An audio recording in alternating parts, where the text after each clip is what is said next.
In the name of the Father, the Son, and of the Holy Spirit. Amen. Okay, a blessed morning.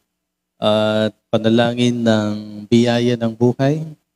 Panalangin na tayo rin ay magkamit ng buhay na walang hanggan. Si Kristo mayroong mga pangangaral, although ang Old Testament ay meron ng pamantayan, paano mo makamit ang buhay na walang hanggan. Pero may dinagdag si Kristo na sa panahon natin, nagkaroon na tayo ng hands-on sa kapwa.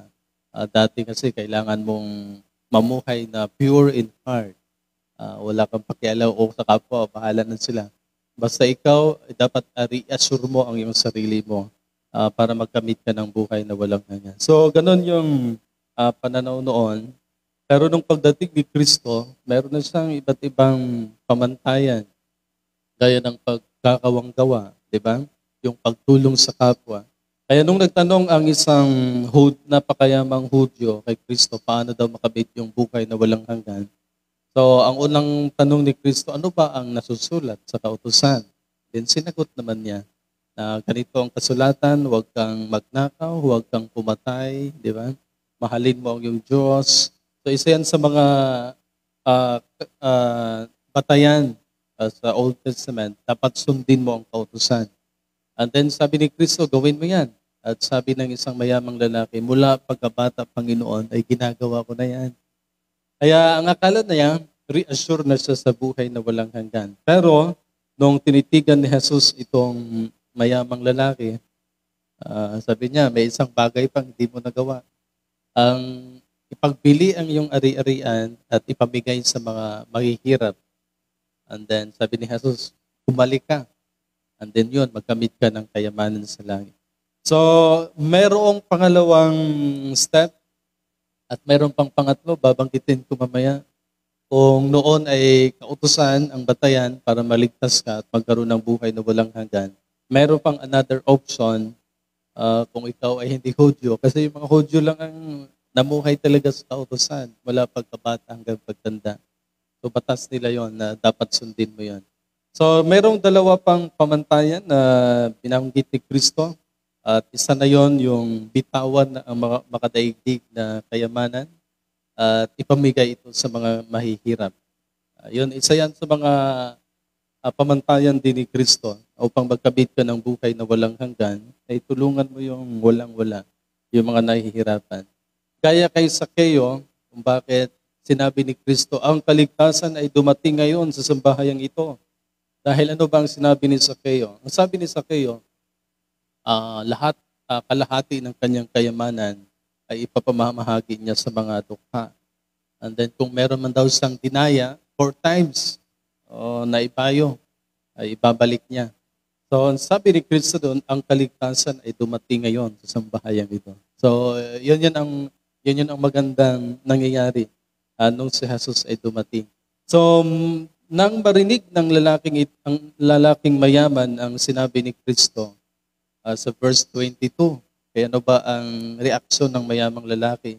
Siya'y nanlumo at malungkot na umalis sapagkat siya'y napakayaman.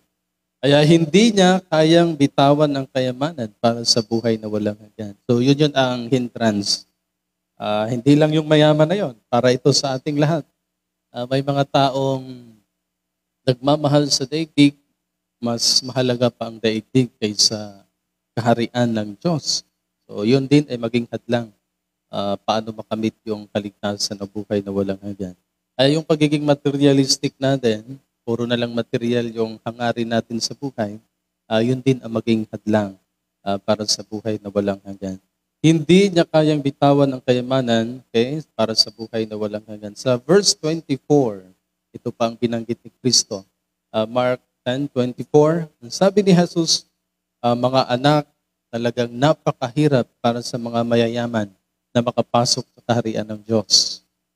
Bakit daw napakahirap? Sa 25, sinabi pa ni Kristo, mas madali pang dumaan ang kamelyo sa butas ng karayom ay kaysa isang mayaman na pumasok sa kaharian ng Diyos.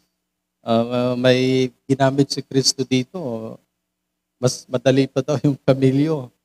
Napakalaki yung kamelyo, And then sa butas ng karayom, napakaliit yun. Siguro ang gustong tinutukoy ni Kristo yung mga makasalanan sa daigdig na ito na handang bumalik sa Diyos o magbalik loob sa Diyos. O yung mga makasalanan na o walang pananampalataya na handang bumalik sa Diyos, magbalik loob sa Diyos, ay mas madali pa daw makapasok kaysa mga mayayaman. Kasi ang mga mayayaman ay ano talaga andun na yung, hindi naman lahat. Kasi kapag pera na talaga ang mag-govern sa tao, iba ng kanyang pag-iisip yan. Okay? So yun ang dapat maintindihan natin. Sa Luke 12:34, binanggit din ni Jesucristo, sapagkat kung nasaan ang inyong kayamanan, ay naroon din ang inyong puso. So yun yun. At kung titingnan nyo, kahit si Jesus, si Pablo, the love of money is the root of evilness. Minsan hindi tayo sumang-ayon dyan. Meron ang isang coach, business coach yata, nagsabi, hindi daw totoo yung the love of money is the root of evilness. So, nag-contradict siya sa Bible. Ang sabi niya, the lack of money. Kasi kapag wala ka ng pera, kung ano-ano na lang daw ginagawa. At yun daw ang dahilan kung bakit may mga taong gumagawa na lang daw ng masama. Hindi daw the love of money, kundi the lack of money. So, magkaiba man ang kaisipan natin, minsan nga binabago pa natin yung kaisipan ng Diyos para lang ang tao din ma-convince to earn money, just to earn money. Para ang tao talaga ay mag-focus na sa material. So, yan, tandaan natin. Sa verse 29, Mark 10:28, ano ba ang response ni Pedro dito? Sabi nga ni Pedro, tingnan po ninyo, Panginoon, iniwan na namin ang lahat at kami ay sumunod sa inyo. So, yun ang tugon ni Pedro. Nag-required po talaga, lalong-lalo na yung mga apostol ni Kristo. Nung sinabi ni Jesus, sino yung gustong sumunod sa akin? Kalimutan niya ang ukol niya sa daigdig na ito. And then may gustong sumunod kay Kristo, Panginoon, gusto kong sumunod sa inyo. Pero ilibing ko muna yung aking ama. Then yung isa man, gusto niyang magpaalam muna. Sabi ni Jesus, hindi karapat-dapat sa akin yung mga nagmamahal sa mga ganon. Hayaan yung mga patay na maglibing sa kanilang mga patay. Ang ibig sabihin, kung paglilingkod ang pag-usapan, dapat 100% yung pagtugon mo sa Diyos.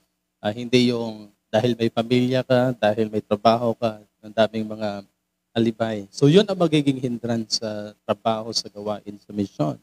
At kung nagdanais ka ng kaligtasan o buhay na walang hanggan, ito yung response ni Kristo. Binagit ni Jesus kung ano ang nasusulat sa kautusan. And then merong pangalawang sinabi ni Kristo, yung response natin, dahil mayaman ka naman, ano bang ginagawa mo sa kapwa mo, sa mga nangangailangan?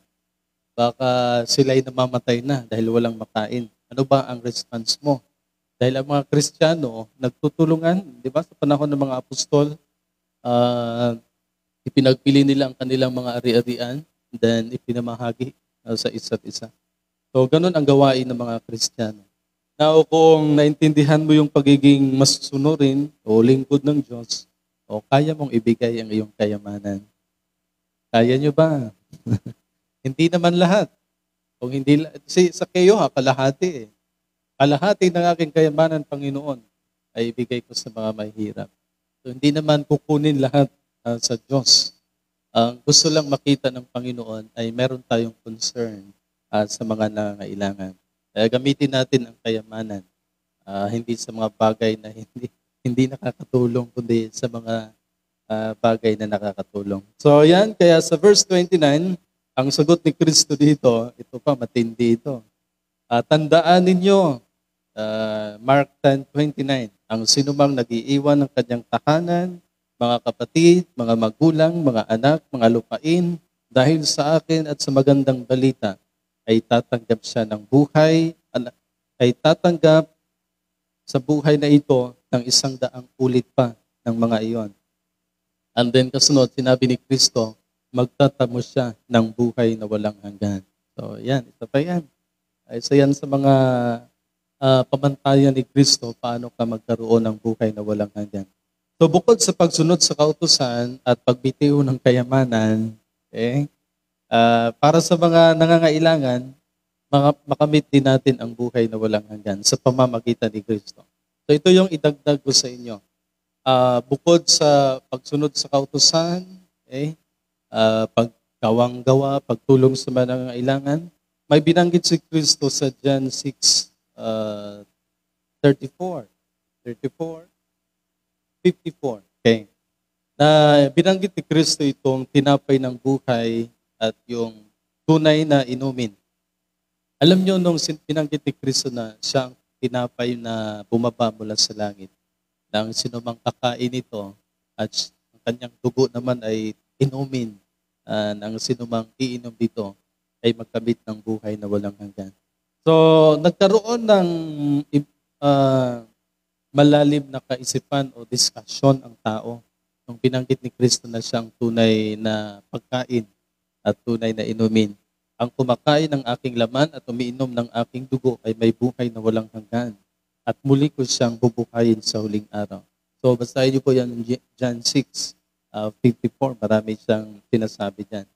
So, kung titingnan natin, pananampalataya ay isa sa mga mungkahi o pinapangaral ni Kristo sa daigdig na ito. Minsan nga, binabanggit niya, darating ang panahon ng kautusan ay mawala ng bisa. Dahil sa kautusan, maraming nagkasala o maraming mapaparusahan. And then sabi niya, aalisin ko na yung kautusan na yan at merong panibagong pamantayan. At ito nga yun, itong pananampalataya natin sa Kanya. Ang sinumang kumikilala sa Kanya, ang sinumang nakakita, nanalig sa Kanya ay magkaroon ng buhay na walang hanggan. So yan, ang pangatlong pamantayan. Ang tinutukoy ni Kristo, ang sasabi niyang ang kumakain ng aking laman at umiinom ng aking dugo. Ano ba ang malinaw na translation? Di ba ang tinutukoy dito ni Kristo, yung salita eh. Kasi ang salita din ay nagbibigay buhay sa tao. Di ba nung nagutom si Kristo, 40 days na hindi siya kumakain, hindi nagpakita sa kanya yung diablo. Then sabi ng diablo, bakit di mo pinapay ang batong ito para mabusog ka? Para kainin mo yan. Dahil ang sagot ni Kristo doon, hindi lang nabubuhay ang tao sa tinapay lamang, kundi sa salita ng Diyos na nagmumula sa bibig ng Panginoon. So dito, binabanggit niya na si Jesus ay salita. Okay? Sa John 1, basahin niyo po yung John 1 hanggang 14. Si Jesus ay ang salita na ang binanggit niya, kumakain ng aking laman at uminom ng aking dugo ay magkaroon ng buhay na walang hanggan. So ang tinutukoy ni Kristo dito ay ang kanyang salita at yun ang magbibigay buhay sa tao. Dahil si Jesus ang salita, ang pagkaing espiritual. Kaya ang sino bang kumakain, naniniwala at nagsasabuhay nito ay mabubuhay magpakailanman. Kaya yung pangatlong pamantayan ay pananampalataya sa Kanya. Ang mga salita na sinasabi ko sa inyo ay espiritu at ito ang magbibigay buhay sa tao. Di ba? Kaya kung maging literal ang interpretasyon natin, mahihirapan tayo. Mahirapan nating sundin. Kaya ang tanong ni Jesus sa kanyang mga apostol, dahil maraming mga taong tumalikod dahil sa pananalitang ito. Namangha sila kay Kristo, pero yun nga, may mga time na hindi kayang unawain ng tao ang pangangaral ni Kristo. Hindi lang yun, nung binanggit ni Jesus na wala pa si Abraham ay andyan na siya. Di ba? Na matagal nang namatay si Abraham. And then kahit si Moises. And then si Jesus ay nasa 33 pa lang. So sa pananaw ng tao, ano ba yan? Hindi naman yan totoo, hindi realistic. So hindi natin naintindihan na si Jesus ay mula sa Diyos, mula sa langit. Kaya nung narinig nila lahat, tanong ni Jesus sa mga apostol, at kayo, gusto rin ba ninyong umalis dahil dito? And then tumugon si Pedro, Panginoon, kanino pa po kami pupunta? Nasa inyo na ang mga salitang nagbibigay buhay na walang hanggan. Ayun ang kanilang pananaw. At sa verse 69, John 6:69, at sabi ni Pedro, naniniwala kami at natitiyak namin na kayo nga ang banal na mula sa Diyos. At then, ang sagot ni Kristo, Okay, John 6:47, ang sumasampalataya sa akin ay may buhay na walang hanggan. So nakita niyo meron ng tatlong paraan paano makamit yung buhay na walang hanggan. Sa Old Testament, sa buhay buong kautusan mula pagkabata hanggang pagtanda. Kaya lang, kulang yon dahil ang mga Hudyo masunurin sa kautusan, walang implication sa kapwa. Nung pagdating kasi ni Kristo, marami siyang comment sa mga Hudyo. Ang dami niyong in-implement na batas, kautusan, pero kayo mismo, hindi niyo kayang isabuhay, hindi niyo kayang ni magbuhat man lang sa mga inuutos ninyo. So, gustong iparating ni Kristo doon para totally magkaroon ko ng buhay na walang hanggan. Yung kapwa mo, tulungan mo. Diba? Huwag lang yung puro batas, kautusan. Dapat i-imply natin yung pananampalataya, yung paniniwala. Dapat may sabuhayan. Kaya isa yan sa dapat nating tingnan. Pinasimplify na lang ni Kristo ang lahat. At sa pamamagitan niya, maliligtas kayo. Magkaroon kayo ng buhay na walang hanggan. Sa pananampalataya natin sa Kanya, magkaroon tayo ng buhay na walang hanggan. Kaya sa panahon natin, na kay Kristo na mga kapatid, ang authority ng langit, ng lupa, ng ilalim ng lupa, ay na kay Kristo na.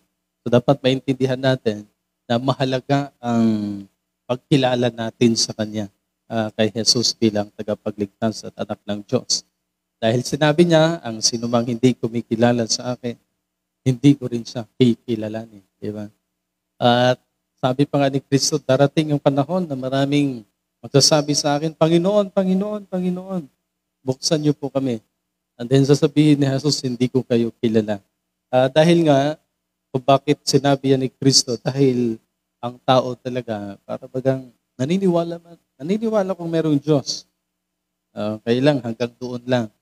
Ay dapat, ang sabi ni ni Santiago, ipakita yung paniniwala natin sa gawa. So, yun, pakita natin. Kung meron tayong pinaniwalaan sa kautusan, kung meron tayong kayamanan, ibahagi natin. At doon makita natin yung pananampalataya natin sa Diyos. At syempre, ihayag natin yan sa ating Panginoon. At kung maihayag natin ang lahat ng ito, yun. Congratulations. Welcome sa kaharian ng Diyos. Yun lang ang pamantayan na dapat din ay bigyang halaga natin habang tayo ay nandito pa sa daigdig. Kasi kung mangyari na ang katapusan, wala nang second option. Yung mga taong hindi nagawa, baka habag na lang ng Diyos ang hinihintay nila. Mas maganda kasing reassured ka na eh. Yes, reassured na ako sa kaharian ng Diyos. Kaya kung gusto mo maging reassured sa kaharian ng Diyos, itong tatlong ito ay pahalagahan natin. Okay? Kautusan, sa buhay. Kung hindi mo talaga masunod yung kautusan, magpahalaga sa kapwa, yung mga nangangailangan. And then, kung wala kang pera dahil hindi mo maibahagi sa kapwa, yung pananampalataya mo kay Kristo. Okay? Palakasin ang pananampalataya natin. Amen. In the name of the Father, the Son, and of the Holy Spirit.